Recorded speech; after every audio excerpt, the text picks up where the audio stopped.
So he has no option but to be successful.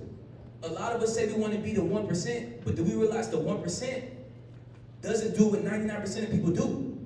Do we really look at that, right? Do we really understand that in order to be the 1%, you have to do what 99% of people are not willing to do, guys?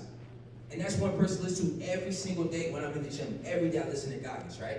So, as we move on, another person. I know all y'all know Crazy Man Tyson. All y'all know Crazy Man Tyson, right? Tyson touches a deep part in my heart, right? Because I always feel like I should have been a boxer, right? That same aggression. But what he showed me was the art of war, right? Being able to prepare like a warrior. Even though we're in entrepreneurship, even though we're in business, even though we're athletes, whatever you may be, preparing is so important. A lot of us show up today. A lot of us just show up to the fight. We have to prepare for it. It's not about the fight. It's not about the event. It's about what you do leading up to the event. And that's what Tyson taught me. Being able to prepare for the fight, the art of war, understanding your enemy, understanding what you're going against, understanding strategy of how you're going to overcome whatever hump you're going through, right? And at the end of that, what he taught me is, it's cool to be a monster when you're in that circle, when you're in that fire, but you got to understand how to tame it. And that's what I learned from Tyson. Bringing that monster out when you need to bring it out, being that dog when you need to be that dog, but then in everyday life, like I'm rocking with you guys, I'm the nicest person ever. So understanding how to flip that switch, and that's what he taught me, right? And then we got two of the greats in basketball, right? We got Michael Jordan, and we got Kobe. The GOAT, right? What do you think, what is the one thing you think both of them have in common?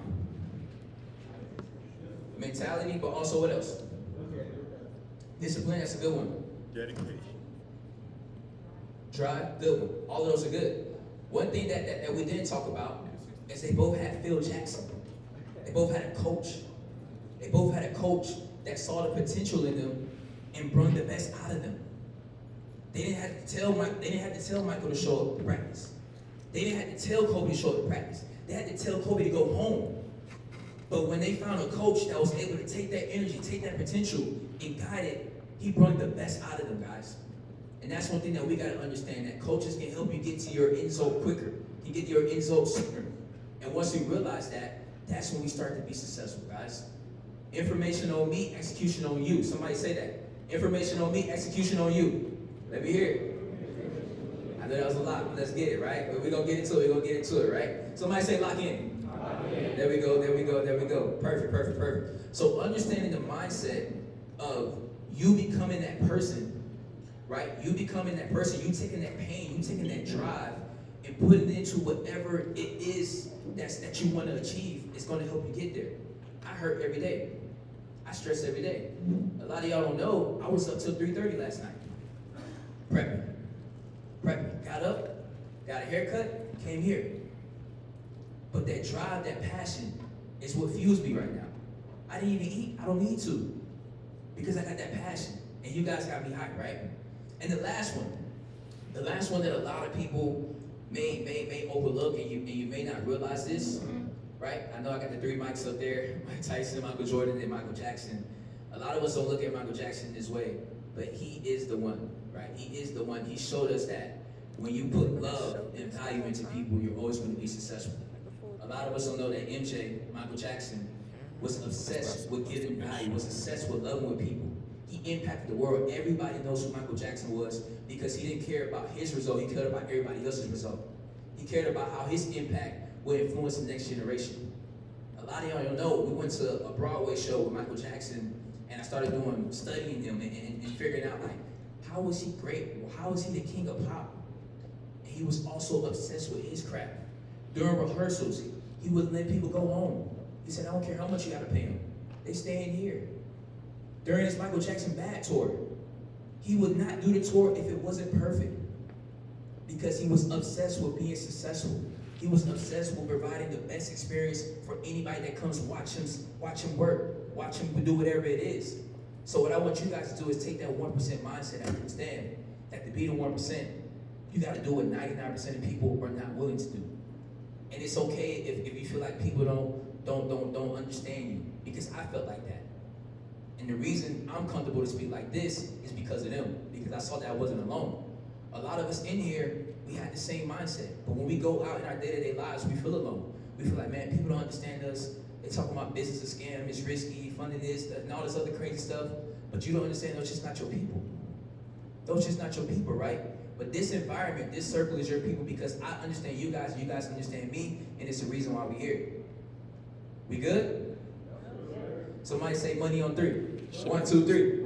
Let's get it. So now that we talk about the 1% mindset, right, and taking that and putting that into action, we have to put the work in, right? We got to put the work in once we change our mindset. And one thing I want you guys to understand is this, right? People look at learning as you just understanding something new. You don't learn unless it changes your behavior, right? If we look at a kid doesn't know that a stove is hot. Like a baby, they'll touch a stove. But once they get burned, they have to touch that damn stove again, right? So in order for us to learn, we actually have to change our behavior in how we go about day-to-day life. And that's one thing I want you guys to understand. Like, I look at root words and really figure out what it means, and it's like, oh, I thought learning was just getting something new that you didn't know. But no, learning is getting information and then it changing your behavior, how you impact day-to-day life. We good? All right, perfect. So, as we go on, all right, like I said again, I appreciate you guys coming to the Mastermind. I'm Stephen Wiggins. A lot of you guys probably already know me. I think I just put this up here just to introduce myself when it comes down to it. Not gonna toot my own horn or anything like that. 7-figure entrepreneur, been able to do it in the coaching and in the funding space as well. This year in the coaching program, I made over $1 million in 10 months. Right now in our funding company, we're at about $700,000 in revenue, right? So far, right? So understanding those two things shows you that I put a lot of work and a lot of effort into what I do, and that's what I want to give back to you guys, right? It's not easy, but it's worth it. It's worth it, right? Getting to where I am, it wasn't easy. There was a lot of long nights, a lot of arguments, fights, but it's worth it, right? So as we continue on, we had the Business Funding Mastermind, right? Businesses need money to grow, right? A lot of us are here, one, because we want to learn how to get money. Put your hand up if you're trying to just learn how to get funding for yourself. All right? We got a couple people, right? Put your hands up if you're trying to learn how to fund more people. There we go. Y'all got, that's my people in the room, right? We have to understand that we have a valuable asset. We sell money. We sell money, guys. Do we really have to explain to people why money is valuable? Money sells itself, right? So I tell people all the time, people gonna take money either way. They just gotta know they can take it from you. So when you have the skills to get people money, when you have the skill to help businesses grow, you're forever gonna be valuable in the marketplace. And I want you guys to understand that, right? Get out of our heads sometimes with thinking stuff, all right? So today I'm gonna show you a couple things. And in these things, like I talked about, this is a mastermind, so it's going to be open-end conversations. I'm not just going to read out a presentation the whole time, right? I'm going to show you the scaling strategies I use to generate $1 million in 10 months, right? How to attract more customers, right? A lot of us, raise your hand if marketing is the bottleneck in your business. Raise your hand if you struggle with marketing. All right, we're going to be able to talk in detail. We're going to do a live Q&A with that, and I'm going to actually ask you questions and give you real-life implementation, right?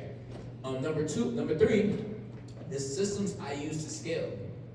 Raise your hand if you struggle with systems, understanding systems, automations, different things like that, workflows. Okay, perfect. So we're going to go over the systems I use to scale to actually get to where I'm at. How to fund your clients more, right? That's going to be in detail, a little bit of fulfillment. We can go there, some of you want to go there, or we can keep it very generic. Depends on how deep you guys get when we start to ask questions, right? And last but not least, how to turn conversations into money, right? A lot of us, selling it is a weird thing for us. Some of us, we feel weird about selling. Some of us, we probably sell too hard. Some of us, we probably sell too soft. Understanding that selling isn't peer pressuring people into buying your stuff. It's bringing clarity to their decision, right? People may come in on the fence about your offer or what you offer to them, but once you show them the value of what you offer, how it can impact them and where they can be, now it makes the sell easier. It's a no-brainer at that point. Y'all with me? All right, perfect. So, my story before we get to it, I let football define me. I let football define me for a long time, and a lot of us in our past, situations, we probably let that role define us, right? Football defined me. I became a depressed athlete. Literally, if I wasn't doing good in football, damn, I'm getting emotional just thinking about it. If I wasn't doing good in football, whoever was in my life was feeling that shit, right? That's how serious I was in football. And I had to realize that football is a sport. I mean, football is football, right? Played collegiate football, Division I at Georgia Southern. Played a little bit of professional, and then I got a job as an engineer in Atlanta working for Georgia Southern, right? At that point, most people would have thought that I had made it, but thought I, was good. I was like 24, 25, making $80,000 a year, and it was golden. But I didn't feel it in myself, right? Going from being an athlete, having your time, being the man on campus and stuff, to sitting at a desk, it just wasn't for me, right? But I wasn't crazy. I didn't just leave my job to go chase entrepreneurship. I chased entrepreneurship while still working my job, and then my job fueled my business to begin with, right? But even in this state, I was still depressed, trying to figure out things, even though everybody on the outside looking in thought that I made it because I was an engineer, right? Couple years later, whatever the case may be, now we here, right? So, going into things, we have the 3M scaling framework, right? These are the 3 pillars to help that your business needs to grow, right? These are the 3M scaling frameworks, right? We have more, we have metrics, and we have manpower. It's actually 5 pillars, but I don't want to overwhelm people, so I gave you the most important 3 pillars that we're actually going to talk about and discuss, right? So doing more, right, of what's actually working, outworking the competition, right? Metrics, tracking your data, understanding where your business is actually going, right? A lot of us are just making money and not seeing the money disappear, and we don't know what's going on. And then manpower, right? Some of us are one-man armies, and in the beginning, there's nothing wrong with that. But if we really want to scale and have a better work-life balance, we need the manpower to get that done. So as we go on, we're going to start with more, right? More means do more of what works, guys. More means do more of what works. A lot of us in business, what we do is we have success, we make money, and we want to try something new. Put your hand up if you've done that before. Put your hand up. You make money, you're like, this shit is cake. I'm gonna see what this talking about, right? We all do that. But you don't understand that every time you do that, you're decreasing your productivity by 20%. Every time you start something new or try something new that you haven't done, you're taking your eye off the prize. Every time you start your team meeting, if you have a team and you come in and you say, you know what, guys, we was doing all the stuff that helped us make 50K a month. Screw that, we're doing all of this. They're gonna look at you like, what the fuck? You know what I mean? So we gotta understand that we need to continue to do more of what's actually working, right? And I'm gonna show you what that really looks like. The next thing is this. More is the biggest return for the least amount of risk, right? A lot of us, especially in today's society, we talk a lot about risk tolerance, and how everything can be risky. We entrepreneurs, so we don't bet it all anyway, right? But if we want to be strategic in our business, if we already have a concept that's working, we already have a concept that's made us money, the least risky thing to do in your business to improve revenue, to drive the business, is to do more of what's working. So when you try something new, if it flops, we just wasted time and money, guys. You guys feel me? Y'all feel me? All right, perfect. Somebody say more. Somebody say more. Let's get it, let's get it, let's get it, right? So, when it comes down to it, another thing that we have to understand, how many of us have volatility in our business? One month we have a great month. Next month's a little bit slow. How many of us have volatility in our business? One month is good, one month is bad, one month is okay, right? How many of us are just getting started and we're like, damn, we ain't made much of nothing? There's nothing wrong, we all got to start there. I started there, okay, perfect, right? So what I come to find out when it comes to those situations, it just equates to insufficient value. A lot of us are just not doing enough. We're literally just not doing enough. Like 90% of us, we can make more. We can build our business just by doing more, right? And I'll show you exactly what that looks like. When it comes to ads, I run a lot of ads, right? Somebody will go and make 2 ads and run those ads for 6 months. And then when those ads stop working, they're like, I don't know what's going on. But yet, I make 30 ads a week. I'm just doing way more, right? Some of you, like we're gonna have David come up and, we're gonna have Alex come up and talk, right? Yeah. Some of you reach out to people to get business, right? And we'll just use this as a quick example. Let's say you reach out to 100 people, You get 5 people that say yes, that turns into a 50K month. Some of you would say, okay, I'm gonna reach out to 100 people again, and you get mad when only 2 people respond. If you want more people, if you want to make more money, just talk to more people, talk to 200 people, right? So understand that most of the time, if you have inconsistent revenue in your business or you don't have any revenue, you're just not doing enough, guys. And that can be through content, that can be through marketing, that can be through sales, and we're gonna talk through that, and I'm gonna actually ask you guys questions to really give you that value when it comes down to it. But right now, we're painting the framework, right?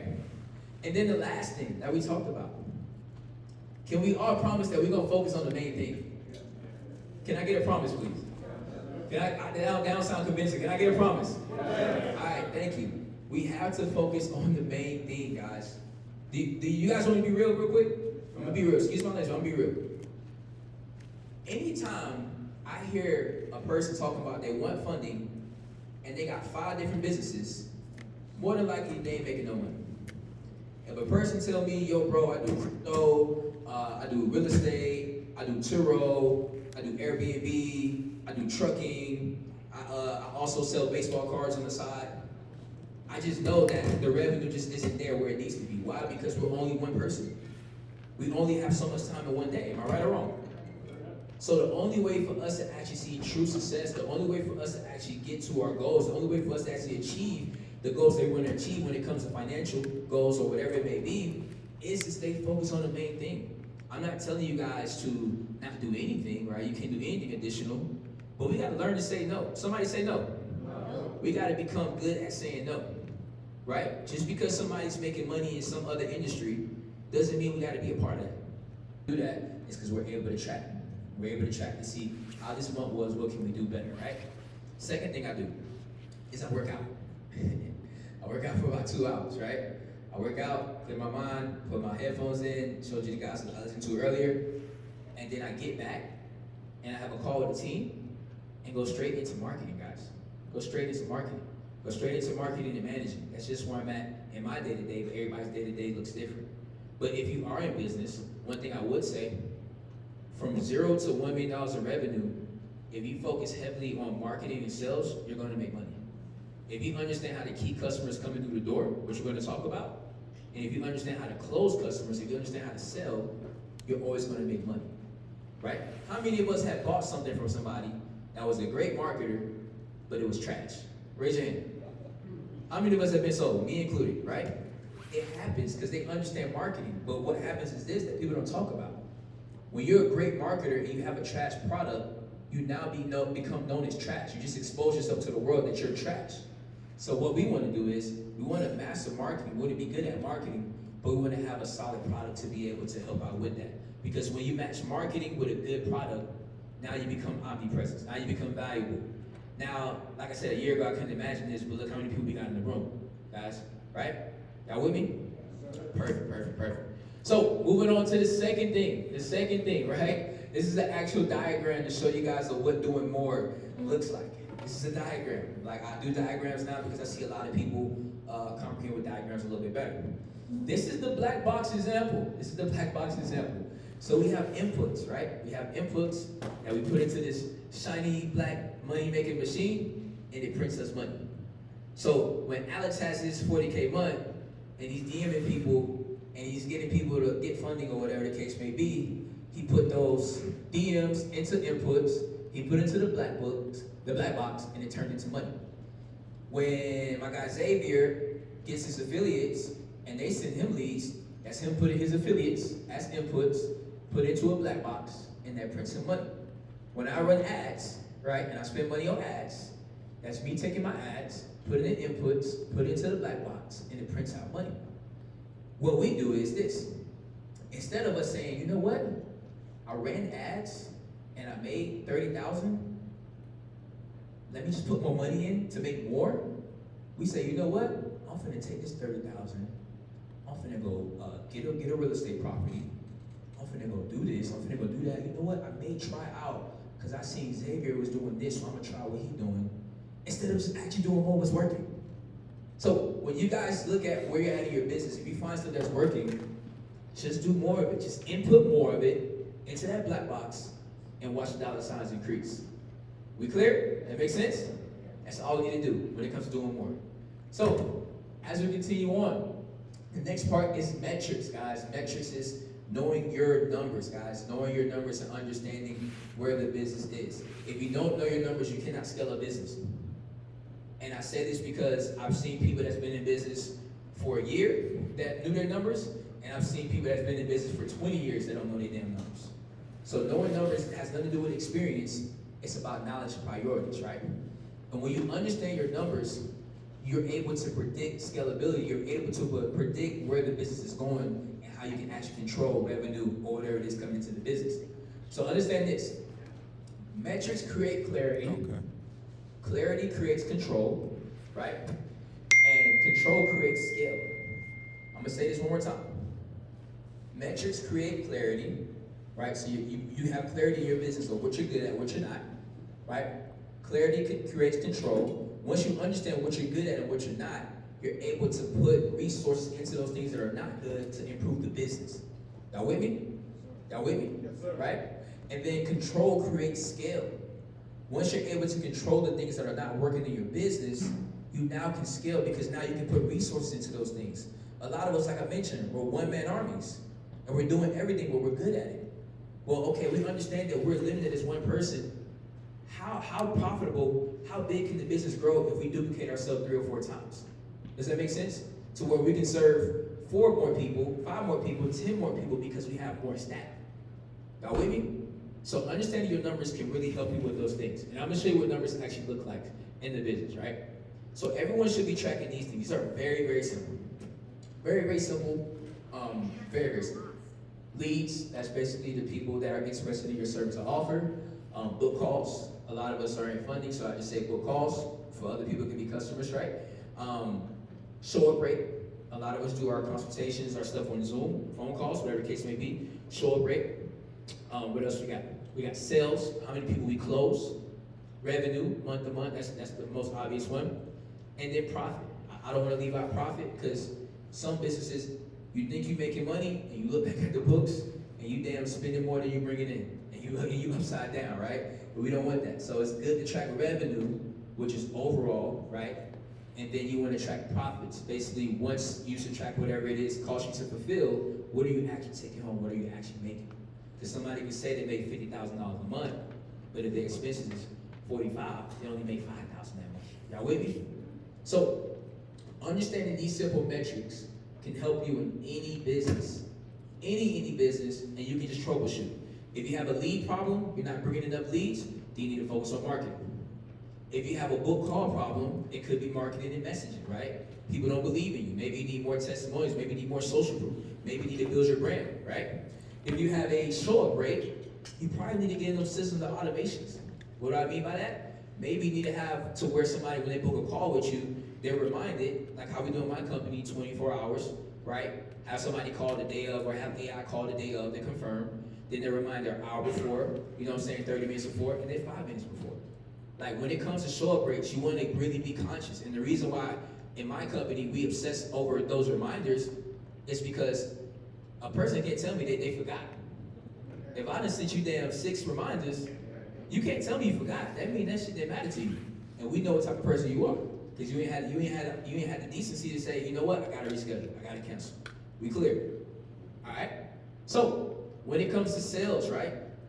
If we struggle with sales, if we're able to get our calendars booked, but we're not closing anything, that means we have a sales problem, right?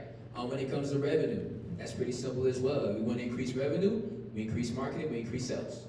And then profit, right?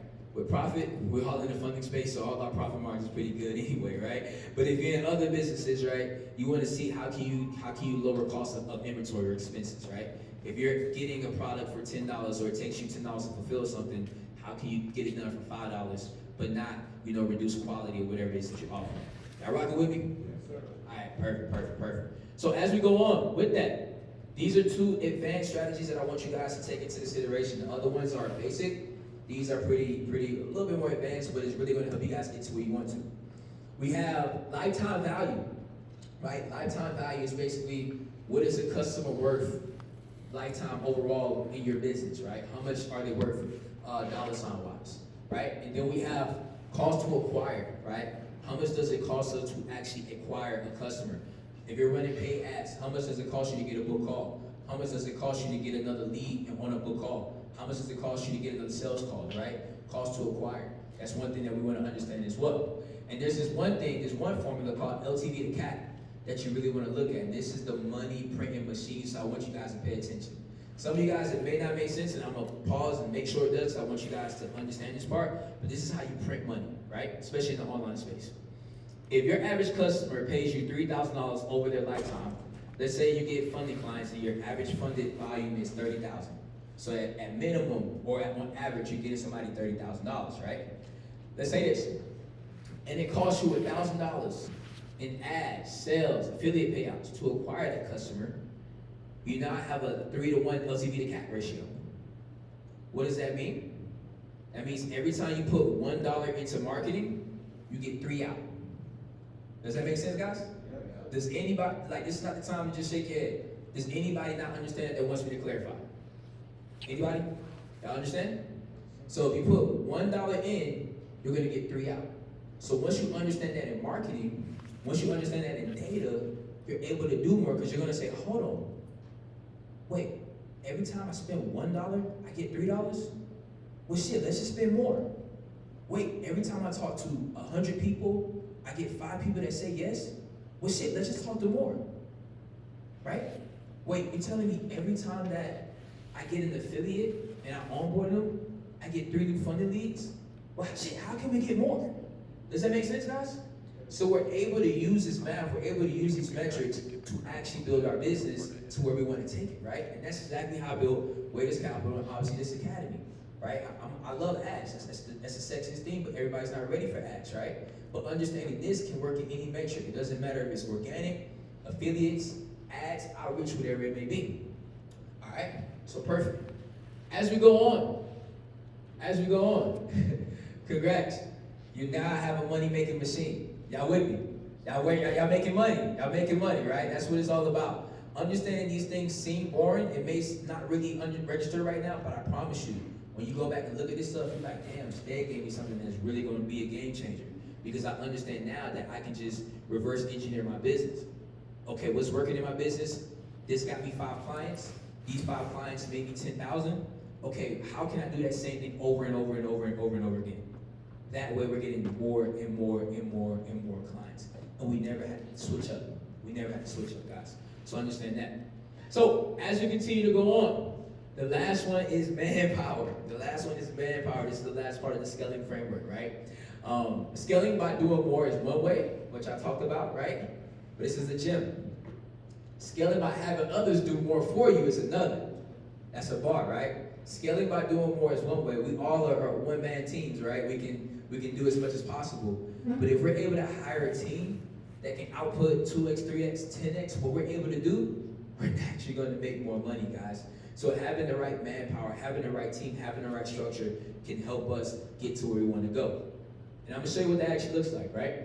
In the funding company, right? In the funding company, we can talk about these things specifically. If anybody has anything specific they want to talk about in their industry, if I know of it, I'll add as much value as possible, right?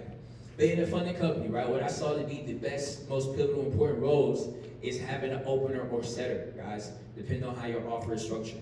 Setters, if you're online, running ads, you're doing DMs, maybe a setter can get more book calls, right? If you're somebody that's running Google ads or somebody to an opt-in page, having an opener. That opener doesn't have to be a American employee. It can be a virtual assistant. You can get them for $500 if you want to, right? Those openers are not in charge of closing those deals. Those openers are in charge of, one, qualifying leads, right? Making sure that they're not wasting time on your calendar. They're actually qualified, they have intent. 2, maybe collecting a credit report or bank statements, whatever is needed. And then 3, making sure they show up to the call, guys. Making sure they show up to the call. So if you are taking your own sales calls, you can have a virtual assistant for $300 to $500 a month, right? Make sure that somebody's qualified. Make sure they need their credit report, their bank statements, you have those. And make sure they show up to the call, so all you gotta do is close. Does that make sense, guys? Does that make sense? Perfect. So as we go on, you wanna have closers, right? A lot of us right now, we don't have a big team, we don't need one, we can be our own closers. We wanna, I would say, if you suck at closing, you can always get better. I recommend closing and doing your own sales calls because that's how you get better. But if you just like closing, it's not for me, get somebody. But I would hire sales reps and closers last because understand that closer now is the can be basically if your business makes money or not. If you have a trash closer, you're going to lose money. If you have a good closer, they're going to help you make money. So understand that's something that I will hold tight, right? Funding coordinator, CSMs, that's more so fulfillment, right? So once somebody says yes to that funding offer, once somebody says yes, they want to get funding with you. Once somebody says yes, I want this, I want that, and this works in any industry, right? You want to have a coordinator that's going to take care of fulfillment, guys, right? And as the CEO of our businesses, once we grow our business, we want to get out of fulfillment unless we just love it. Why is that? Because fulfillment can be the bottleneck.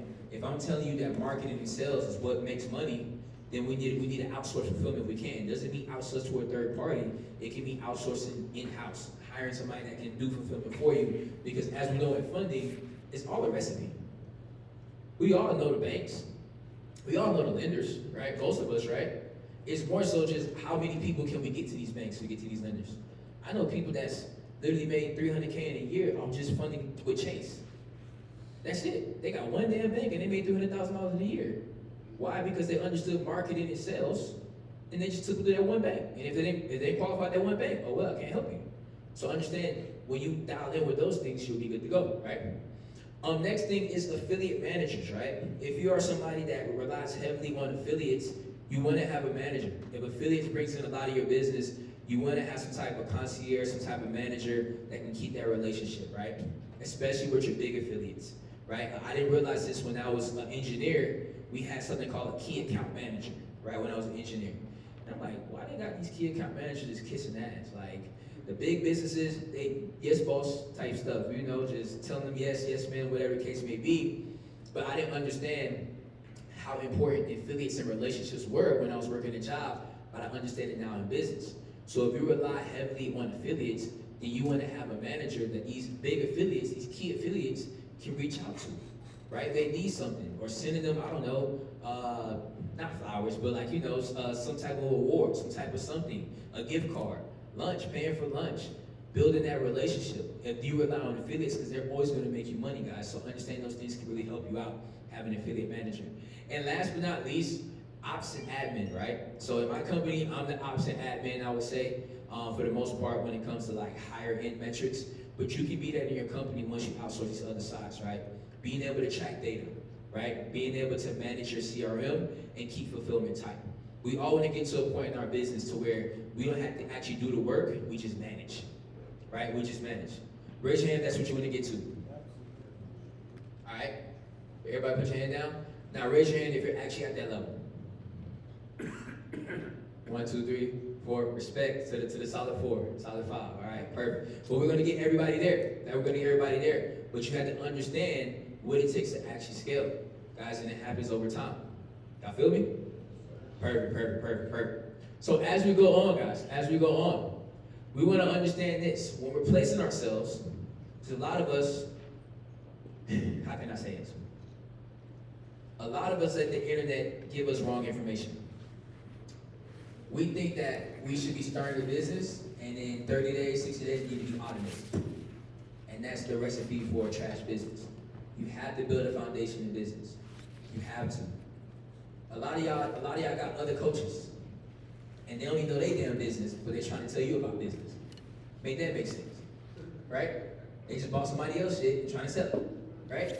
But when you actually work in the business, when you actually get in the weeds, when you actually go through building the business, you become that great entrepreneur. You become that great CEO, and you know what to look for when hiring. You know what to look for. You know what it takes to complete that role because you've done those roles. And that's how we become great entrepreneurs, right? By doing everything in our business in the beginning to understand it, to build that experience, but understanding we don't have to do this forever. We should not be trying to, if you start a new business, you should not be trying to automate it in 90 days. Automate it meaning having a bunch of employees and you don't do anything. That's not realistic, right? When it comes down to it, when you are ready to replace yourself, you want to analyze your strengths and weaknesses. My guy Dixon, what's the strength of yours? Getting approvals from banks, so fulfillment, right? All right, what's the weakness of yours? I would say working with bigger, better companies that have value and stuff like that. So attracting higher quality leads. Okay, so marketing, that's a marketing issue. So if Dixon is good at fulfillment, we can keep him in fulfillment if that's what he wants to do, but then we want to hire somebody else that's an expert at marketing that has proven track records of being able to get more higher quality leads, right? Or somebody that can coach you to change your messaging, right? Because the things that impress startups doesn't impress an established business owner. I got a McLaren, I got a Rolls Royce. That may impress a lot of people, but a person that also has a McLaren and a Rolls Royce is not impressing them. It's like, okay, cool, I got one too, bro. You know what I mean? So we have to understand that with our messaging when it comes down to it. So as we continue to go on, right, you want to replace yourself in parts others can do better than you. So if you know you suck at something and it's worth replacing, then replace. But don't run up out of there. Some of y'all gonna take this and run. Meaning that if you suck at sales, you need to get better at sales because sales never ends. Don't just run to replace yourself because now you put the the future of your business in another sales rep's hand, and now we played a blame game. Damn, that dude can't sell. He can't close. He missed me money. Well, get your ass in there and sell. You know what I mean? That's what it takes. So we gotta understand that we want to replace ourselves with stuff that we're not good at, but certain things like sales and marketing, if we can, let's figure those things out. Let's just not be so quick to outsource those type of things because those are what make money in business. We good? All right, cool. So, funding business models, right? There's a couple funding business models. Some of you may know them, some of you may not. And some of you may add this to your funding business to really get help where you're at right now. So a lot of us are all doing the same thing. Number one, which is the back-end model, performance-based. What is a back-end model? Let's say you find a client, you get them funding, you charge them 10% on the back end. You get them $50,000, you charge them $5,000, you make $5,000. It's based off of performance, right? Or if you're in the revenue-based alternative lending space, right? You get them a $50,000, let's say MCA, a revenue-based line of credit, you will earn, let's say, 10 points off of that. The lender would pay you out, let's say, $5,000 or whatever the case may be, whatever you close it for. So that's the first model. Second model is the upfront close, right? There are people out there that are doing very, very well. The student in my program that's gotten 200K months, he was actually running this model. He was combining it with shell corporations. He was doing an upfront close. It was almost like a coaching program. You pay him X amount, and he gets you around a minimum of X amount in funding, right? That one can be good and bad depending on how your fulfillment is, but that's another model that you guys can use. Third model is a done with you model. It's an info product, right? This is more so like a coaching program as well. I've seen people do it with a recurring offer, meaning they charge somebody $100 a month, $20 a month to have a done with you funding offer, right? Done with you, they give you the information, like I talked about earlier, information on me, execution on you type of deal, right? So I've seen that. And then last but not least, one thing that a lot of us are sleeping on is back-end fulfillment. Back-end fulfillment.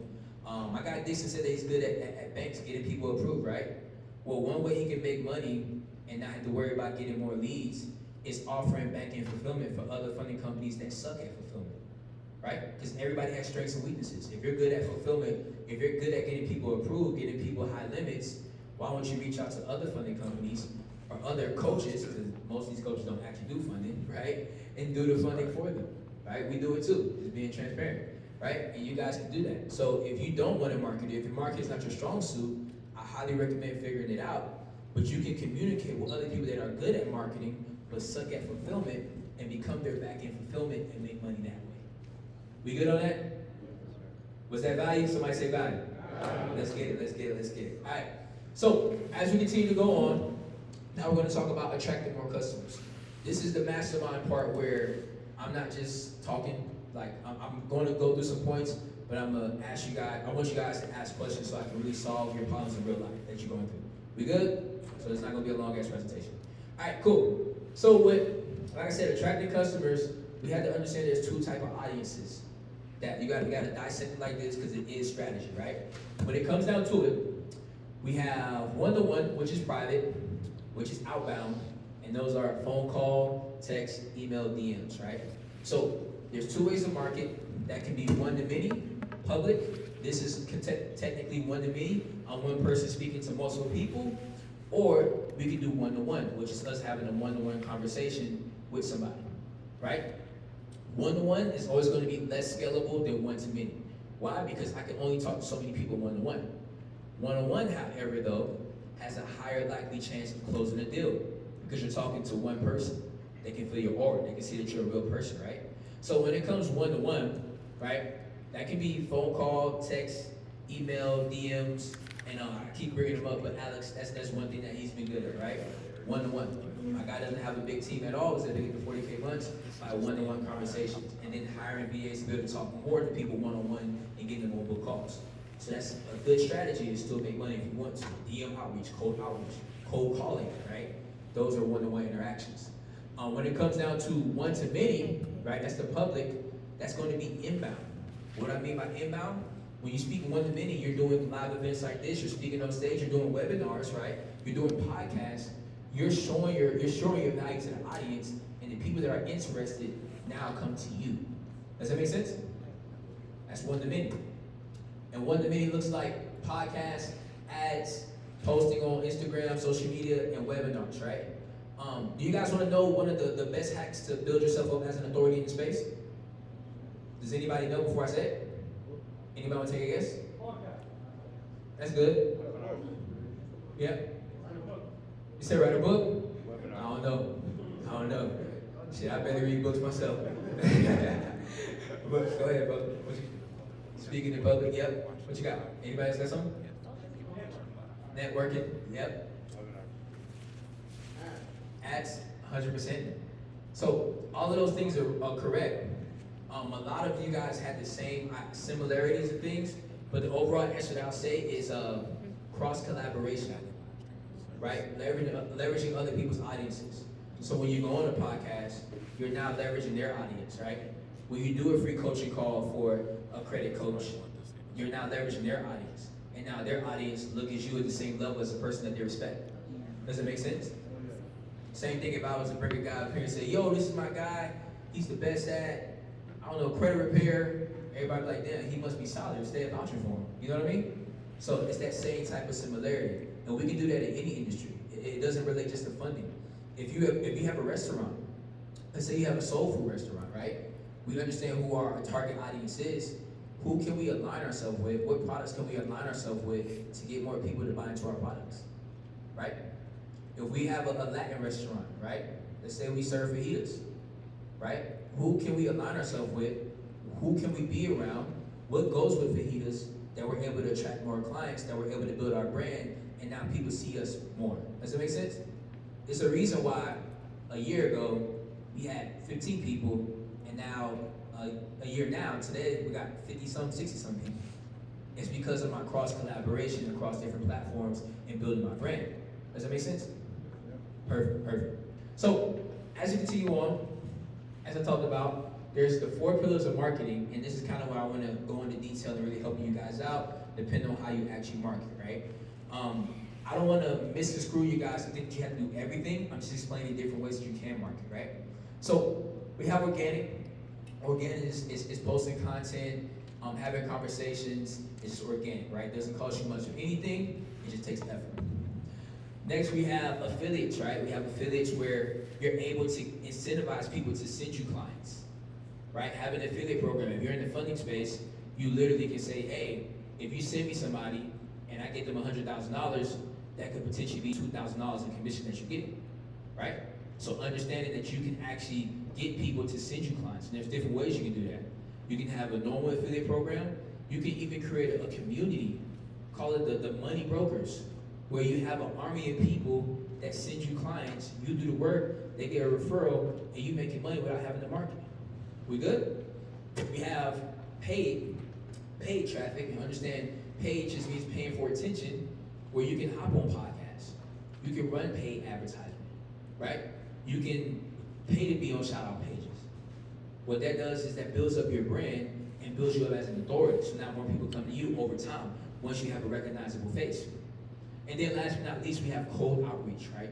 Cold outreach is just reaching out to strangers, right?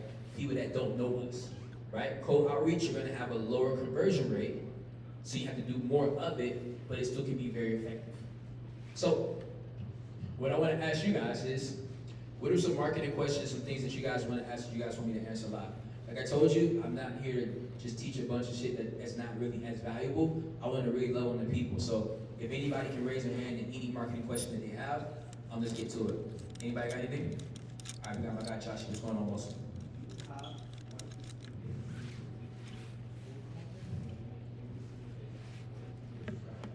Yeah. So when it comes to, I'm gonna say it again so everybody can hear. Joshi asked, is there a specific day that I do content, or do I make content every single day?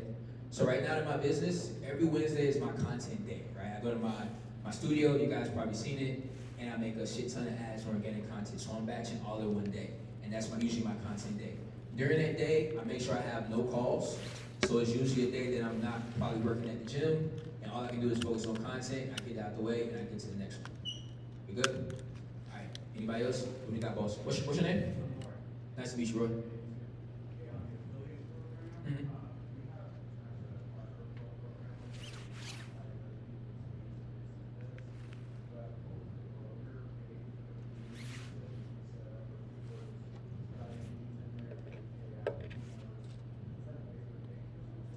So it can be. Let me ask you, you're in the funding space? Okay. So yeah, you can use different platforms. You can use Facebook, you can use school, you can use Kajabi, whatever you think is best for you. What I come to find out is that the younger generation is more hip to school, but what I don't like about school is unless you follow somebody on school, they're not notified of your posts, right? That's the only thing caveat I don't like about school, right? But with Facebook, the thing that I like about Facebook that a lot of you guys can start leveraging, if you understand your audience, if you know most of your audience is on Facebook, all of us are on Facebook. Whenever somebody posts in a group, we all get notified, right? So if you get a referral that sends you a client, you fund them $100,000, and if you give that referral $2,000, now you can spotlight. Hey, Joe sent us a client, and in 2 weeks we sent him a wire for $200,000 simply just by making a connection. Does that make sense? And then you start to build an army of people that actually go out and find business for you. You have to build that culture though. It can't be just every now and then. It has to be culture. And in the beginning, you're going to be the one self-motivated. But what happens is, as you get more people in, as you get more people making money, you now have an affiliate of people. You have an army of people that can send you leads. And then you can start doing webinars, weekly classes, and training them how to think like you when it comes to finding an ideal funding client, and now they send those clients to you. Does that make sense? And when I said like a money broker or something like that, you just want to have a clever name. Some of us, we have boring ass names, and that's why people just overlook it, right? But when you come up with something that's like, what the hell is that? Like the free money glitch? Well, not that. Yeah, pause. Cut that one out, not the free money glitch, right? But something, right? When you have something that sounds very amusing and interesting, people want to be a part of it and they want to hear about it. And then you're literally telling people, hey, you don't have to do anything but send me qualified leads. They're not doing the work. You gotta understand, everyday people, they love being paid for doing nothing. So if you can put them in a situation where, shit, just send them this link, have them fill this out, and we take over, they're gonna do it. You know what I mean? You just have to train them to understand what's qualified and unqualified. Does that make sense? Perfect. Any other questions? What we got, brother? We'll go to you first. What's the best form of art to you? To me, I'm biased. I would say ads. But I'm bougie. Yeah, I'd rather just pay it instead of, like some people, you know, I'm the dude, like, I'm pay valet. You know, I ain't finna walk if I don't got to. You know, so it depends on who you are. But if you don't have money, then I would say, if you have money to put into ads, I would say ads is one of the best things you can do because it helps you predict scalability in the business, right? You put money into something, you make money, you continue to do more.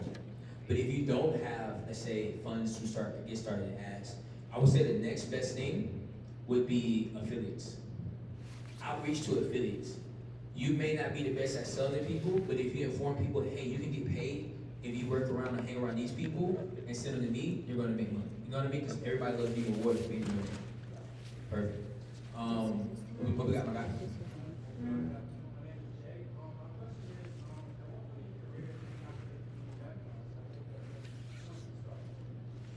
Got you. I'm gonna say it just so the crowd here.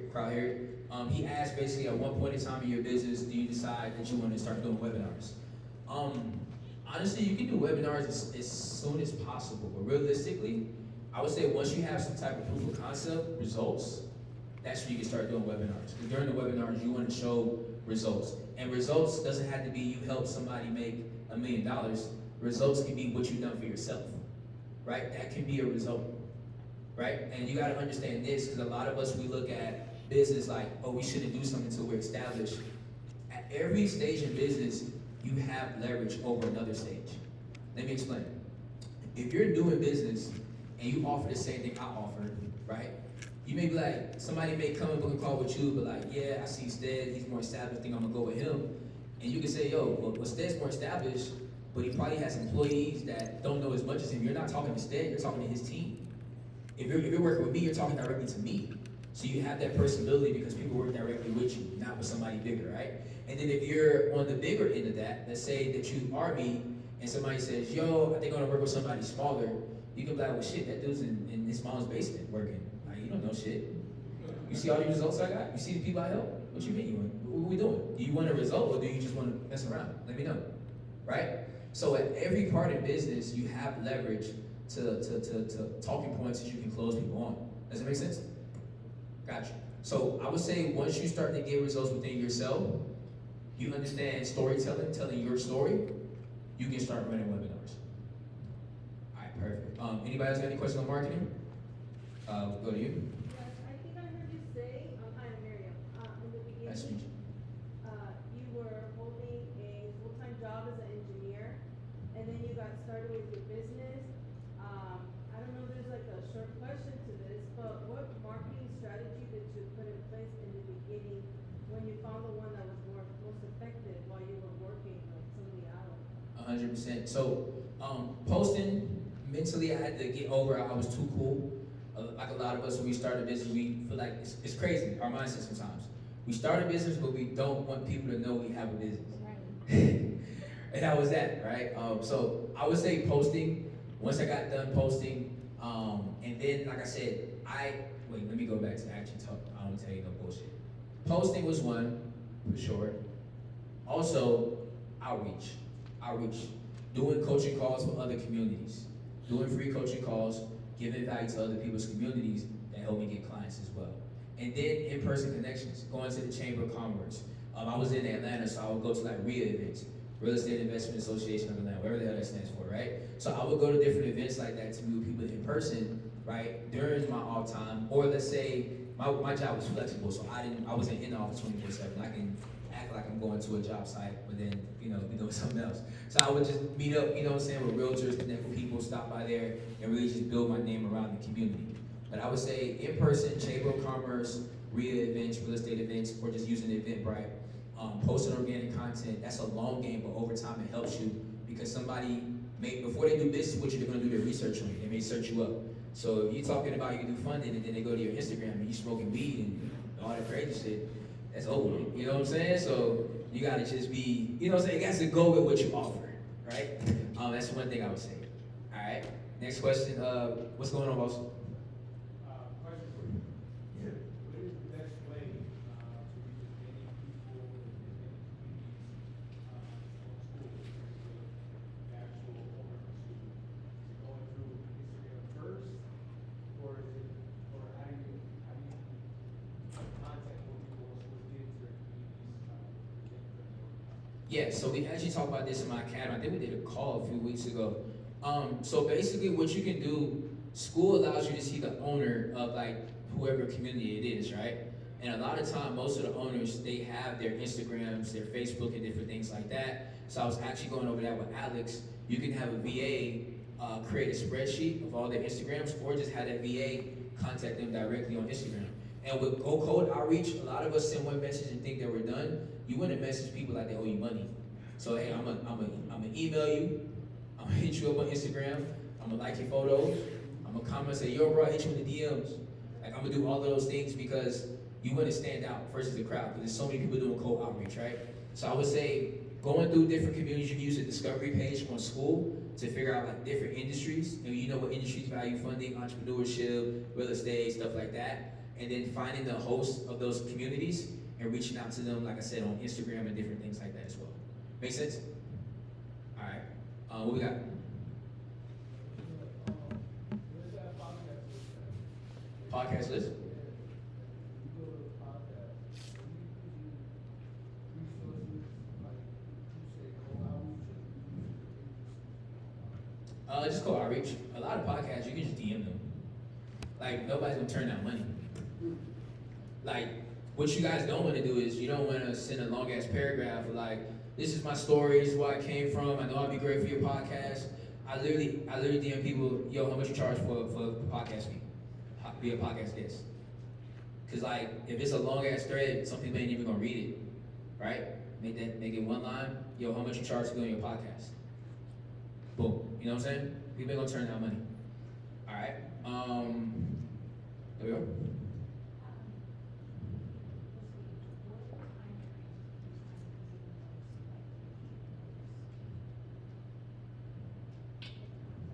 Yeah, gotcha. So she asked, what times basically do I post that I see the most activity? So there is something on Instagram. If you go to settings and then like,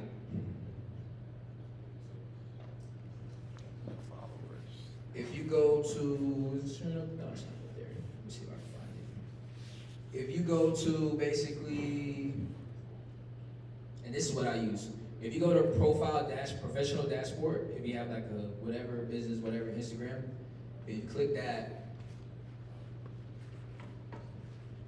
and if you go to like new followers, I guess that's what I use.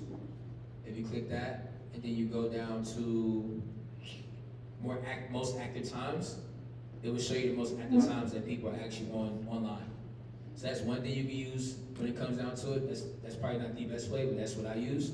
But what I come to find out, usually posting around like 6 p.m. Eastern Standard Time, so that's like 3 p.m. our time. That's worked the best. Most people off work, most people on their phones and different things like that. But over time, I don't even know if it even matters. I just feel like if you post, you know, people gonna rock with it, people not, because the algorithm's so good at pushing different things to people. Make sense? Yeah. All right. What we got, my guy? How much do you pay to be on a podcast? Depends. So the most I paid to be on a podcast was $15,000. Yeah. But it depends. Some of them are free. Some of them are 1,000. Some of them are 5,000. I would say 3,000 to 5,000 is the average median. If you get on bigger podcasts with bigger audiences, it's going to be more. And a lot of us, I heard some dams, right? Yeah, it is a dam, but it's understand it's marketing. It goes back to what we talked about. If I can put $1 in and get 3 out, wouldn't we do it? Right? So when it comes to podcasts, it's not just about going on a podcast, it's creating that omnipresence.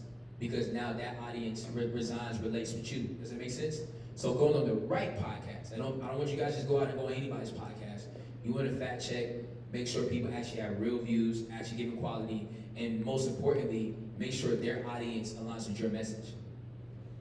If you're talking about funding and you're going on a gossip podcast, that's not going to work. You're not going to make no money. If you offer a service of funding or credit repair, you want to go on an entrepreneur podcast. You want to go on a podcast that entrepreneurs listen to because those are the people that are going to pay you when it comes down to your service. Does that make sense? So every podcast is not a good fit just because they got to follow. It has to match what your target audience and what your offer is. All right, cool. We're going to go back over who we haven't got to. My guy, we're going to go to you first. What do marketing budget look like starting out? I know now it's probably a lot bigger. From an ad standpoint, or what do you mean? From an ad, you like transition from just, organic posting and Yeah, so I was organic. So Instagram and just social media has changed over the years. Like I started like 2021, 2020. So back then, everybody was sitting at home, COVID, you can post and make bread. You know what I'm saying? But now you gotta be more strategic. Obviously, Meta's getting better. They want you to pay to get in front of a bigger audience.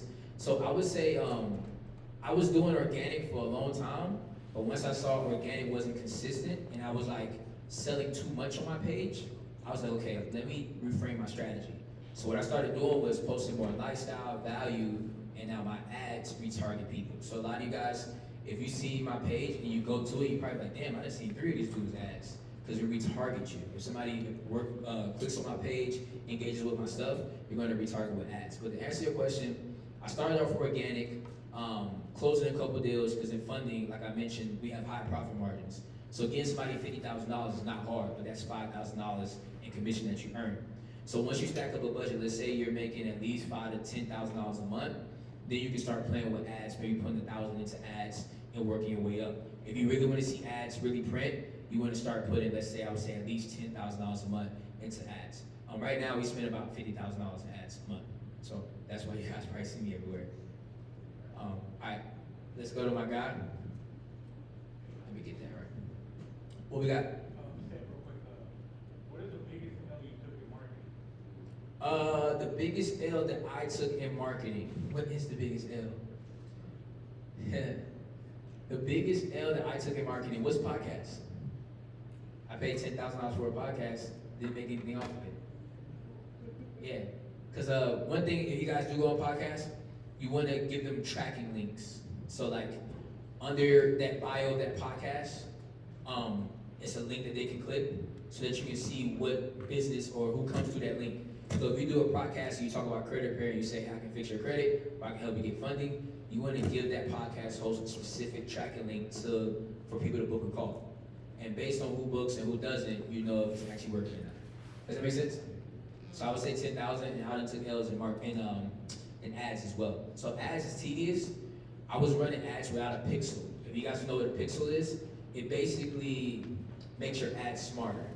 As you get people that are valuable, that opt in, that engage your ads, that buy from you, you make a lookalike audience. You basically tell Meta, you say, hey, find me more people that are buyers like this, and it goes out and find more people that are like that. But if you don't have a pixel, you're just spending money on ads, you're kind of wasting money because Meta's just going to be shooting in the dark. Does that make sense? All right, we're going to get one more question, then we're going to get back to the presentation.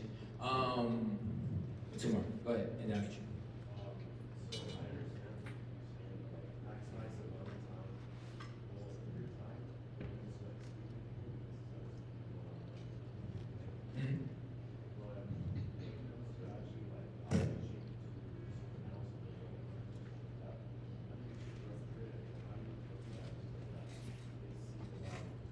What do you mean, like reaching out to somebody that does webinars? I don't understand that part. Like we could, like on Instagram, So you said reaching out to people that do webinars? Wow. So what's the goal? No, I'm trying to say, are you saying you want to start doing webinars, or are you saying?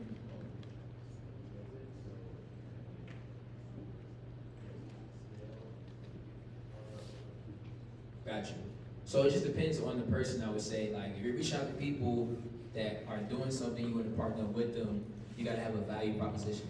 Why they want to be working with you versus somebody else. You know what I'm saying? So it's one of those things where, depending on how big the person is, you just got to contact them like they owe you money. So engaging with your story, liking them, swiping up, yo bro sent you a DM, or yo bro let's hop on the calls. It may seem weird like you chase it, but sometimes with cold outreach you have to chase to be able to get that, right? Then you get on the call with them and let them know your value proposition and how you can add value to what you're already doing. Make sense? Correct. Yeah. All right. Right here, then over there, then we'll figure out this presentation. What you got, bro? I got you. When you're doing your actual lead spend, are you looking for certain programs to put people? Then you need to determine what along this spend is best later. Time frame, and then I'm all you're mostly Mm-hmm. So he's basically asking, when I run ads and I market, am I targeting a specific audience versus another? Great question. So yes, with Google Ads, we get way more established business owners, people that have intent, right? They're working in their business, they may say business loans near me, that's when we pop up, right? So we're getting more established people. On Meta, I've seen that they're less established, it's more so wannabe-preneurs, startups, different things like that. So the lead quality can be a little bit different, right? You're dealing with wannabe-preneurs, people that have 9-to-5s, have good credit, probably want to make some passive income and invest in stuff, so it is different. So depending on what type of leads you like to work with, depends on how you want to go about it. So right now in my business, I would say like 60% of it is like alternatives, so MCA, revenue-based, different things like that. But I just like revenue-based a little bit better because it's a quicker turnaround. Meaning that like, you can get somebody in out the door in a day or two. Versus with traditional sometimes, you fund them, it may take 2 weeks, I wait for the card to come in, I send the invoice, I pay the invoice, you know what I'm saying? It's a little bit slower. And when you're running ads, you want money to put right back into ads. So if your cash flow, you're gonna have a cash flow restraint. If you fund somebody and you don't get paid till almost 3 weeks later, That's 3 weeks that you can't collect your commission, but you're running ads daily. So you're bleeding until they pay that invoice. First of all, alternative, you can get somebody funded and the money comes back faster. You can put it back into the business to continue running ads and be profitable. Does it make sense on the front end?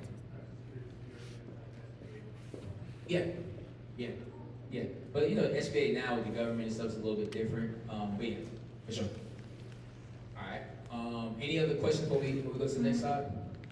What we got? One last question, you guys talk about VAs, do you train your VAs, do you now have a third party that already does the training? Good question. So I train my VAs. And the reason why is because I was actually talking to Alex about this the other day.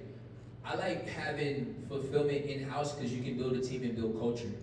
When you use third parties as your employees, they don't owe you shit, right? As soon as you stop paying that agency, they gone, right? They ain't really your employees, you really ain't their boss, you know? So I like training in-house because you build culture, you actually get to connect with your employees, and you give them opportunities to actually build up in your company. So you can take somebody that's an entry-level rep to them being a manager one day. You know what I'm saying? You give them opportunities to win, and now they want to win with you, they want to build with you. Versus an agency, you're paying more because it's an agency, so you're paying the ignorance tax because they're doing everything for you. And then on top of that, like I said, like they don't owe you anything. So when you stop paying, it's whatever. And you really don't have control because I hope nobody here thinks that if you work with an agency that's providing you with VAs, that they're only working for you. More than likely, they probably got 2 or 3 other people they work for as well. Make sense? So I like bringing it in-house so you can build that culture, build them up, have team meetings, give bonuses, and actually give people opportunities to grow within your company. Make sense? All right, perfect. We're gonna go to another question while I get this presentation. Is Chris in here? If not, we're gonna freestyle this thing.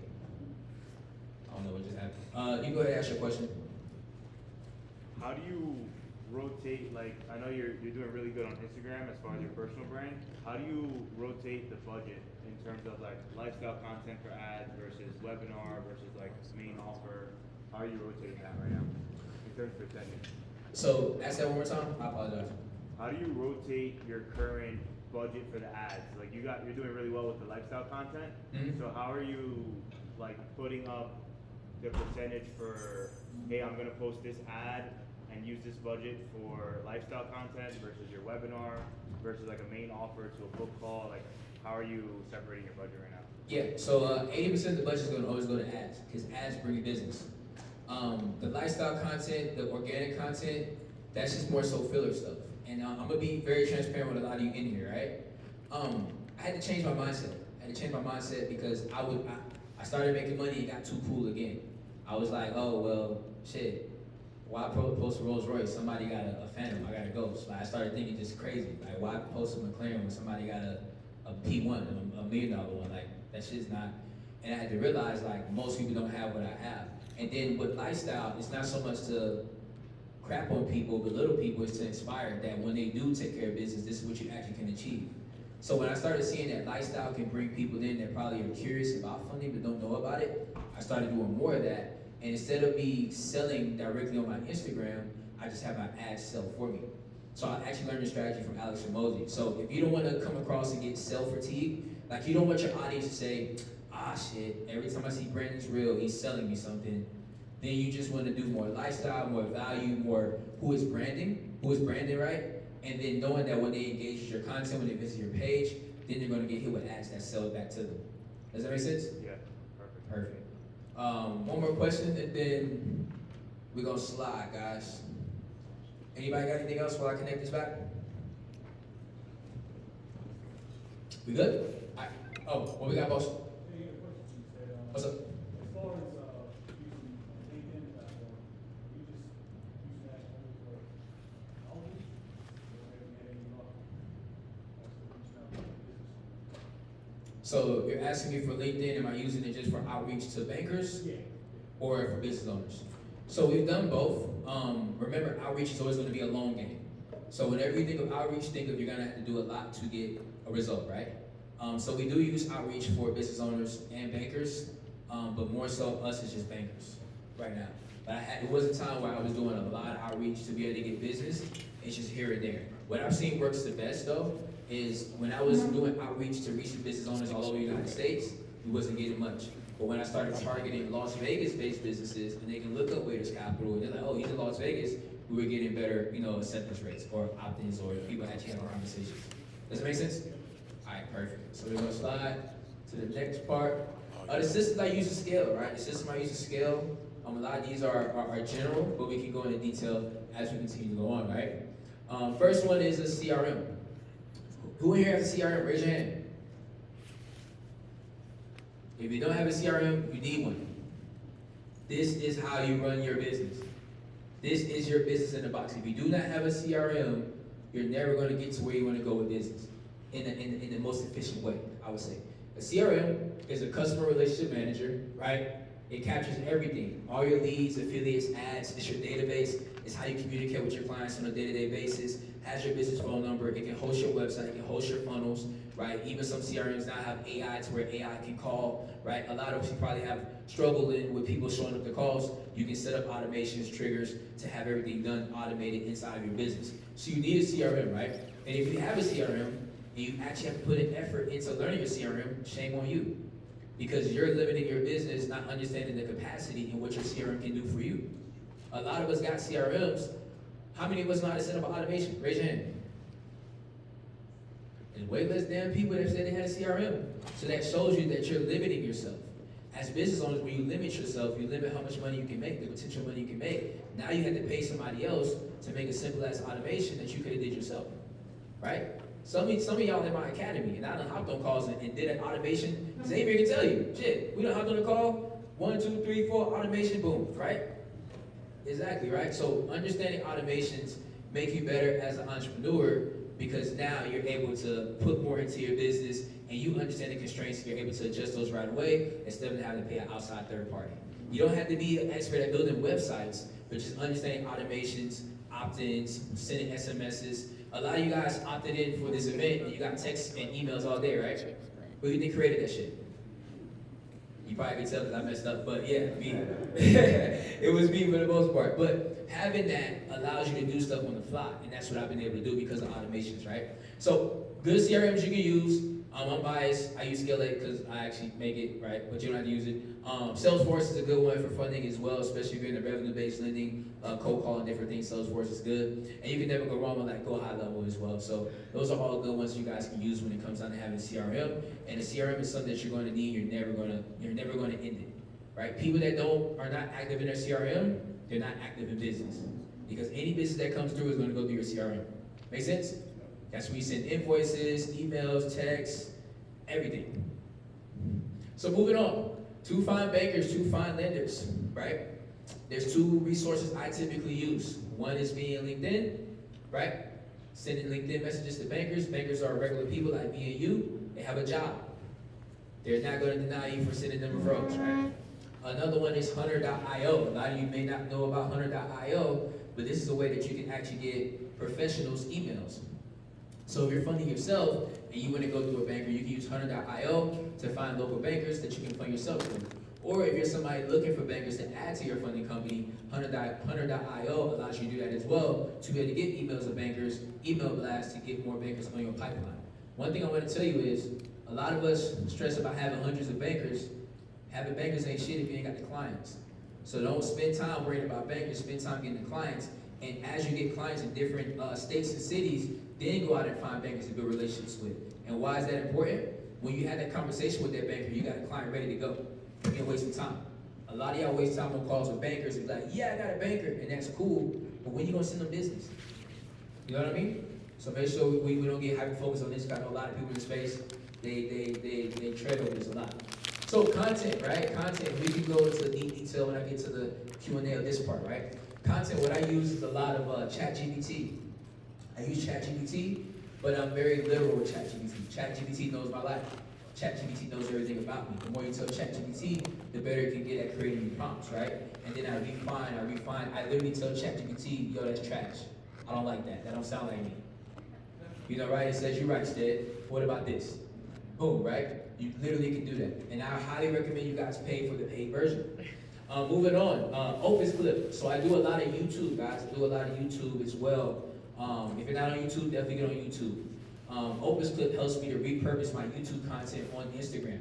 So now, instead of me having to make short form content and long form content, you can make one long form content, whether it's a podcast, whether it's you teaching, adding value, and now Opus Clip can cut that up and you can repurpose it on Instagram as short form content.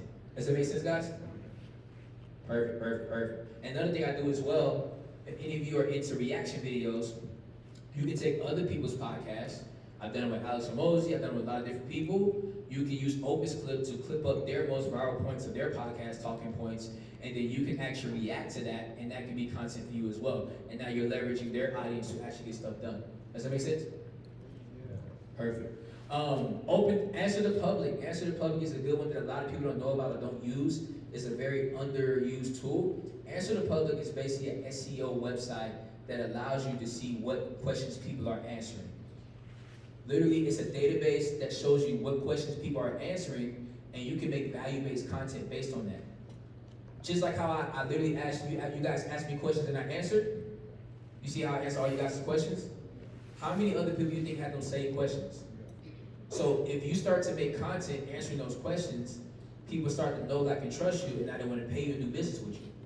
Does it make sense? When you solve problems, you make money. Last but not least, Captions AI. Captions AI is what I use to quickly edit some reels if I have them, to get them done. You can do AI there as well. It's just an all-around good thing. And what I do, and I can show it later if you guys want me to show it, I'll take content that I make, Captions AI will give me the transcript, and I'll put that transcript into ChatGPT, and I'll say, make me a caption for this. And they'll give me a dope caption, and I'll put the caption under the reel, and keep it moving. Because I usually spend 20, 15 minutes trying to figure out a good caption for a post, and I'm not doing it no more. All right, are we clear? All right, cool. So, as we move on, right, lead generation. These are not all the ways you can generate leads. These are just the ways that I typically use. So this is just what I use to scale. Google Ads, like pay-per-click, I love Google Ads.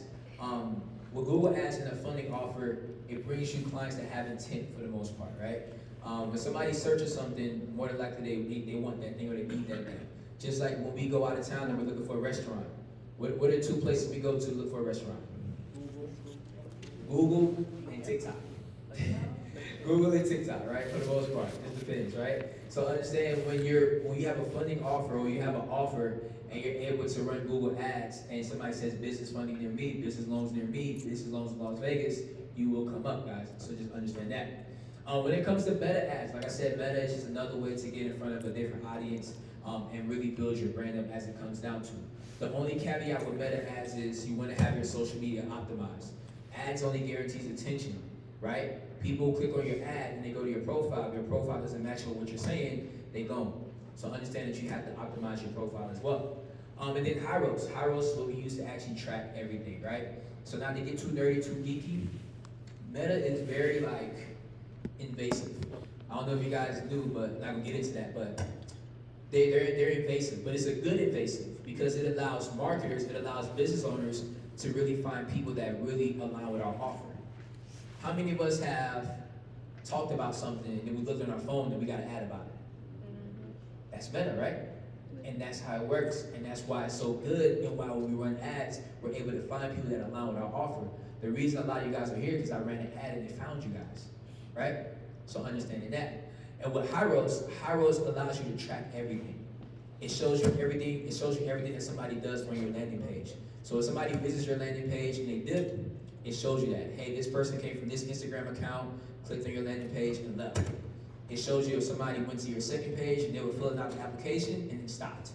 It literally shows you everything, right? Because of Hyros. Hyros is integrated with your website. Hyros is integrated with your ad manager, so it's able to figure out every single thing that somebody does, a client does when it comes to your business. A lot of us don't need Hyros in the beginning. Hyros can be expensive, so if you're at, let's say, 20, 30, 40, 50K months and you scale with paid ads, I recommend Hyros. If you're not there yet, you don't need it, right? And then, before we get to, funding more, does anybody have any questions on systems? No questions? All right, perfect. So, how do we fund more? How do we fund more, guys? Let me get that off the screen real quick. How do we fund more? The way that we fund more is simply by offering more, guys. That's literally how we fund more, by offering more, as you guys can see here. We have to offer more, have more to offer to our clients. The reason why a lot of us are not making the money we want to make is because we only can serve or fund one type of client. Meaning most of us are in credit card stacking. There's nothing wrong with that with traditional lending, but you're leaving a lot of money on the table, not being able to fund business owners that have bad credit for the cash flowing business. When I added alternative lending to my business, it was a game changer. One, because I was able to get paid quicker, but now the same people I was denying or saying, yo, you need to go do credit first, I now have an avenue to actually, like I said, fund them, right? So that's one thing you want to do is offer more in your funding company, right? I'm gonna quickly go through these. When it comes to good credit and no revenue, you have 0% interest, business funding, credit card stacking, you have personal loans, you have some lines of credit. Those are general things you can get with no proof of income. Literally, if you have a decent and good credit score, and we can talk about that a little bit later, you can get access to working capital. You can get access to funding with no proof of income, no documentation, right? As we go on, for those that have good credit and revenue, right, the world is yours. Like Scarface said, the world is yours.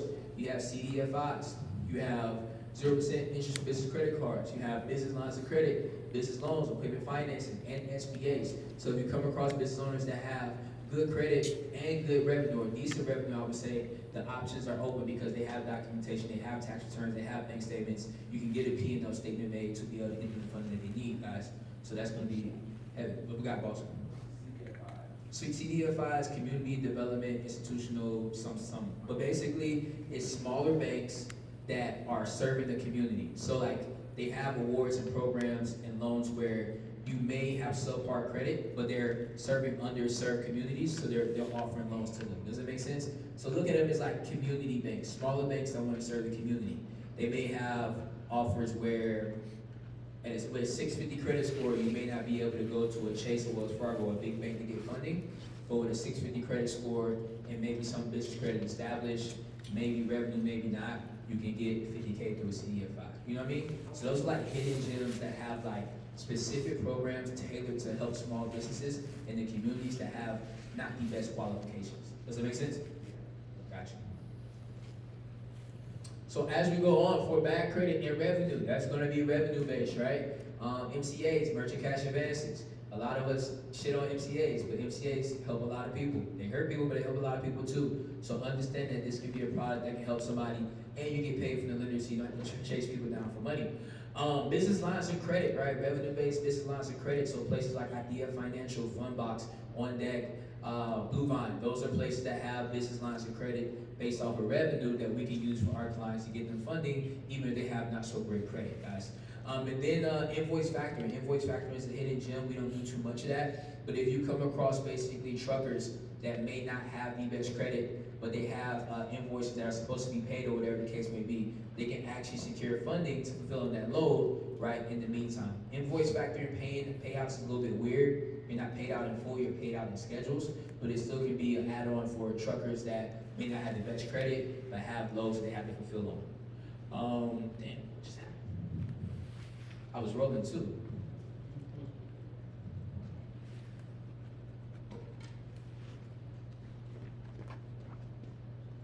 And guys, we almost ready for lunch. Sorry about that.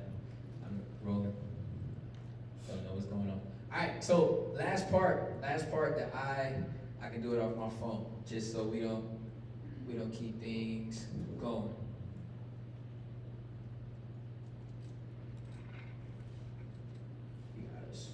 All right, so the last part was sales. The last part was sales. Who here struggles with sales? All right. Everybody else snipers? Everybody else snipers though? We ain't get a lot of people. It's either one, y'all ain't getting no business to sell, or two, shit, y'all snipers. Which one is it? Y'all snipers. Okay, I love it. What are some of the main objections that you guys hear on a day-to-day basis? Anybody want to raise their hand and let me know what it is? 10% is what it is? All right, so cool. It depends. I would say with the 10%, that's a good one.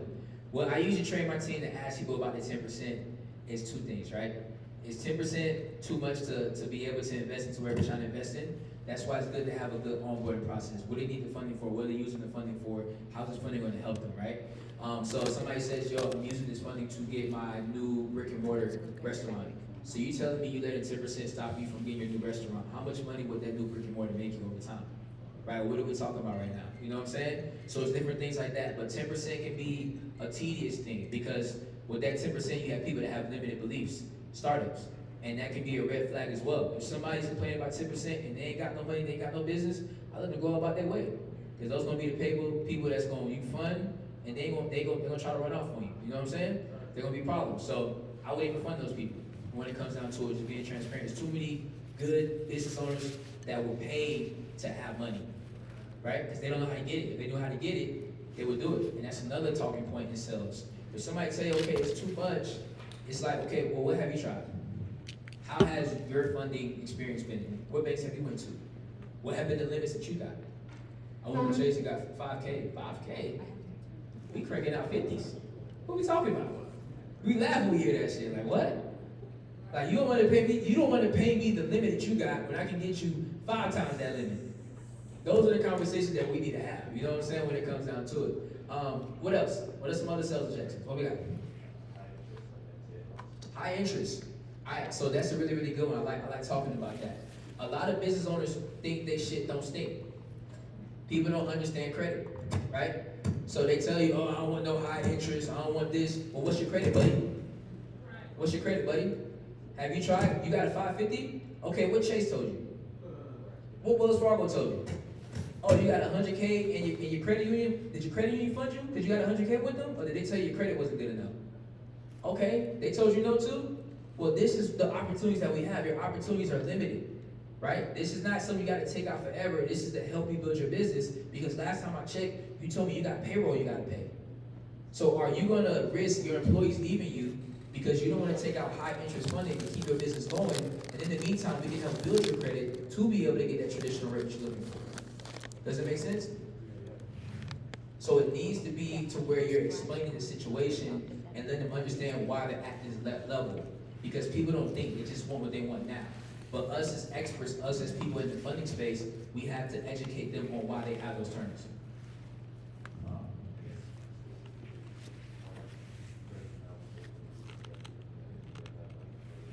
Yeah. Exactly. Breaking down fake beliefs, and then letting people know that credit is not, it's not just granted to everybody. Good credit is not just promised to anybody.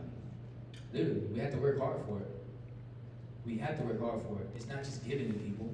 If that was the case, everybody have $100,000 in credit limits, right? What's another sales objection? I gotta pay that back. What's up? I gotta pay the loan back. Shit. You always got to. That's the point. Like stuff like that's a red flag too. Cause I said, hold on. Wait. You want me to give you free money? You want me to give you, I might as well just give you money in my pocket. You want me to give you free money to build your business and not have to pay anybody back. You let me know where they do that at, and I'll do it with you. I do it with you. Yeah, you gotta pay it back, but you should be using it for a business. It goes back to the presentation I talked about earlier. You have an input, which is money, you put it into a black box, and it outputs money, right? You shouldn't be funding people that have no intent of having a business. Real business owners don't ask these questions because they understand the value of money and what they're going to put it into. So when you're talking to people that's saying these dumbass things, you just need to end the call right then and there because they have no purpose of actually building a business. Or they don't have a realistic reality of what business actually takes and what it takes to build business. Because America is built on debt. America is built on debt. This business is a loan. This building is a loan. You guys got to understand that everything here in these chairs, everything. Somebody had to give money to get it done. That's how businesses ran off of debt. So people have to understand that if they really want to get into business. But I know in school, I know in life, people say we want to be debt free. But debt free just means you at zero. That's all it means. That's all it means. You don't get any benefit out of it, really. So just understand that. What's another sales objection that you guys face? That one threw me off. I ain't never heard that. What you mean you get paid next week? Oh, for credit repair. So, you get paid next week, I would say for credit repair. Okay, cool. That's cool, man. Look, we can go ahead and get you started right now. We can go ahead and onboard you, and we can set up a call for next week once you get paid to take care of payment. It's all good. Look, we just want to get all your documents in because once we get going and you make that first investment, we can get started on your credit right away. So you had to be passive aggressive and play games with people, right? And what I mean by play games, if somebody say, I got you, I get paid next week. Okay, no worries, bro. Let's go ahead and onboard you now because we already on the call and onboarding can take some time. So let me get your documents in. So next week when you get paid, we just send you the invoice. We already got your documents. We good to go. Make sense? And if they bullshit you, yeah, I'm just wait. Then we need to have a real question. Yo, bro, just be real with me. Is this something that you really don't want to do? Or is it something deeper that you're hurting with? Is it trust? Or like, well, what's going on? And do you have that deeper connection and really unravel what's going on? So a lot of times in sales, you got to call people's bluffs.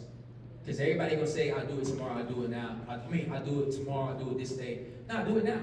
Make sense? What's another one? What we got?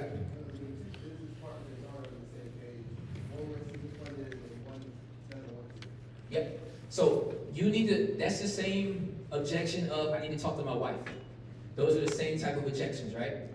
You need to create common ground between the both of them. It's not your job to make them make amends. It's your job to educate them to come to a decision that makes sense. Meaning that you don't need to talk to the business owner that wants to do it and then have them relay the message. You need to say, hey, look, since you guys are a team, we should have a full circle moment and really talk about this thing. Let me understand what your business partner does like, doesn't like, and why they feel the way they feel, and let's see if we can make sense of this all. Make sense? Same thing if you get the, I need to talk to my wife objection. Okay, cool, let me ask you this. Or you can even ask this during the sell call. Are you the person that makes, before you get into pitching or anything, are you the person that makes the decisions, or is it somebody else that can be on this call? Every male gonna poke his chest out. Oh no, it's me, I'm good. Then you get to the price, now they're going back. Yeah man, I gotta talk to my wife. You just told me that you made the decisions. So which one is it? Is your wife, or do you make the decisions? Right? Well, let me ask you this. Do you really think your wife doesn't want to see you get the money you need to start that business? You just told me earlier that like she's been complaining about you guys not being able to go on trips and vacations.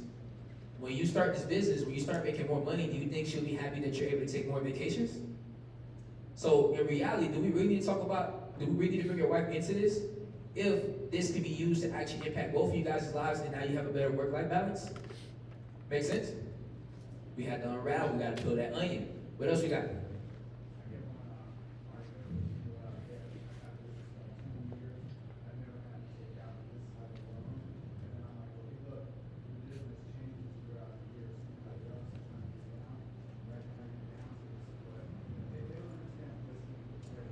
Yeah.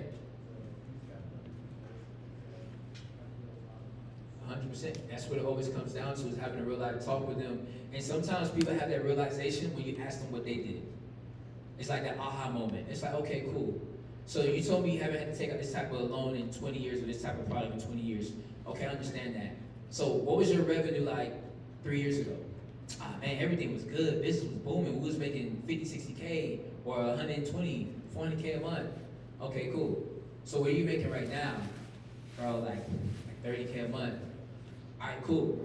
So you went from 400K to 30K a month, and how's your credit looking?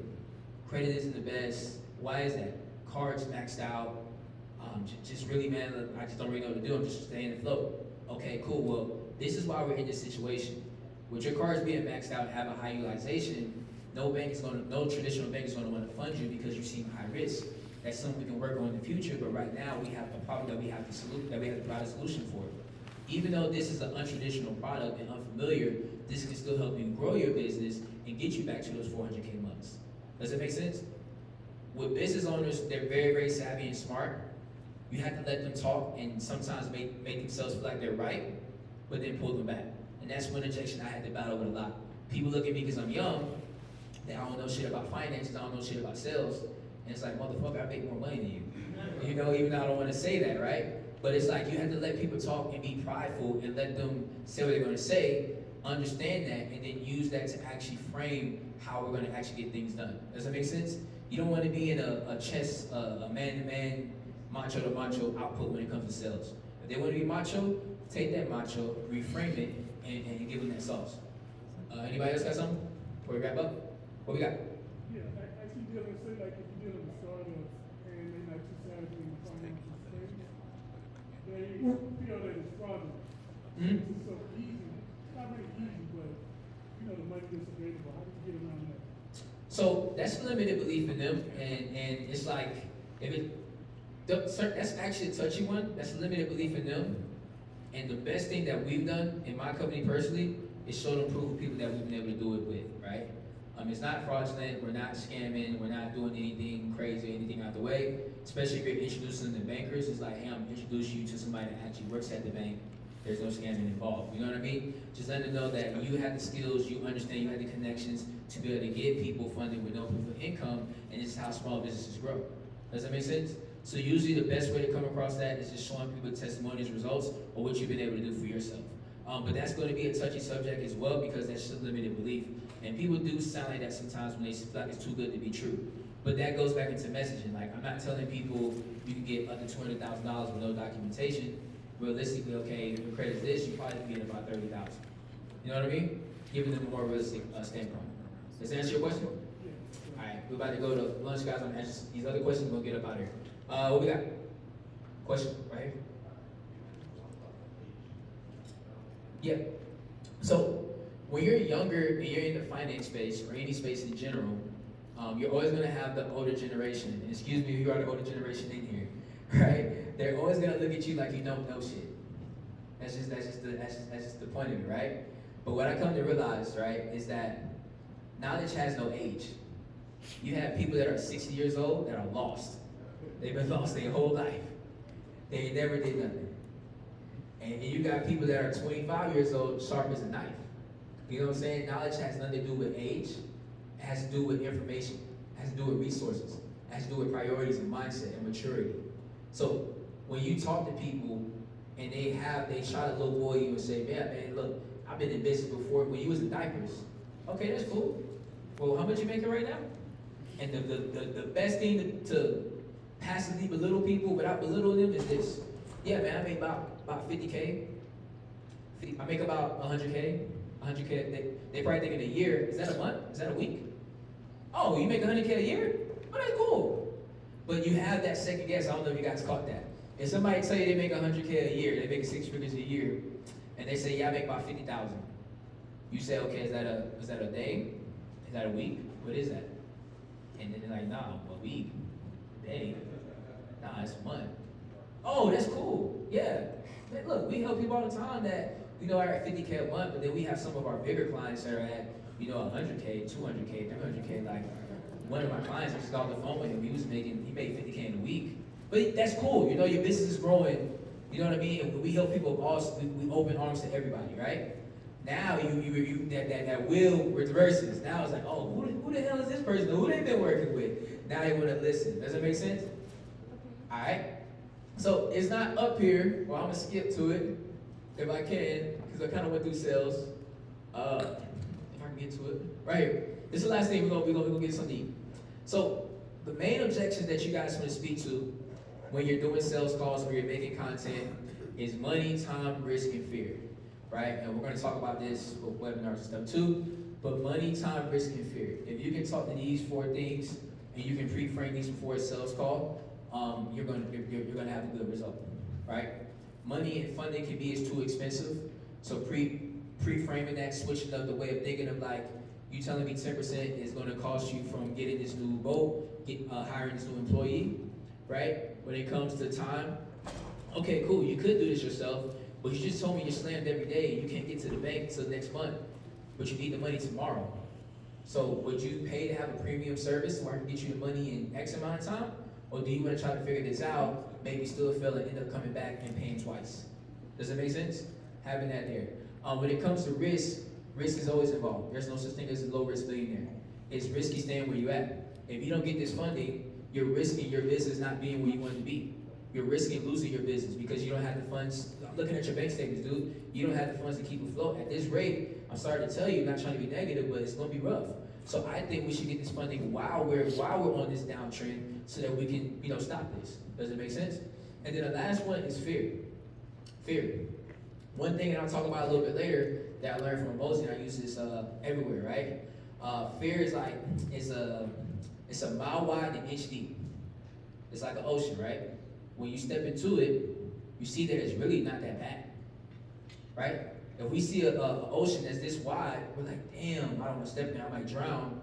But then we step into it, we're like, oh, I can stand up, I can walk. It's the fear of unknowing, right? And the fear of unknowing is in reality growth. And that's what I tell clients, it's growth. This feels uncomfortable because it's never been done before, but what happens is you're able to grow. This grows your business, right? Even though this may be a higher rate, understand when you get this money, when you get this funding, how it's able to impact your business.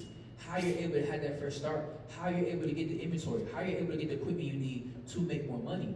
Just because it's unfamiliar, I understand fear, but this is what's gonna get you to that next level. Does that make sense? Perfect. All right, before we eat, how was that, guys? Was good? Appreciate it. All right, so we're gonna eat. I've been yapping too much, and then I'm gonna have my guys come up, people that have had 100K, 40K, 20K, 30K months come up and talk, and you guys can relate to them. But I appreciate you guys. Appreciate you.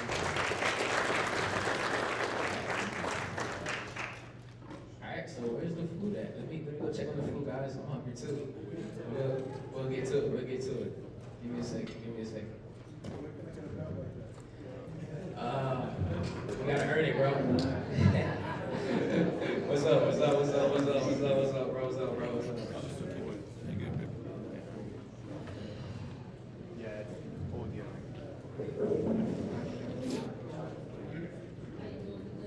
Let me You can go ask. We'll probably cut.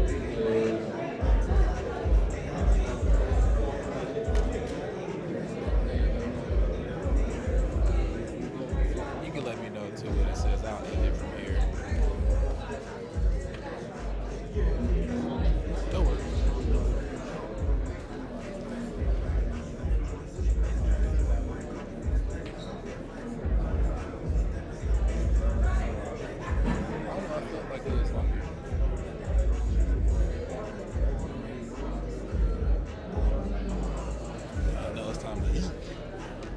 Go ahead and cut the live stream because he might actually be in the audio just on the live stream or stuff like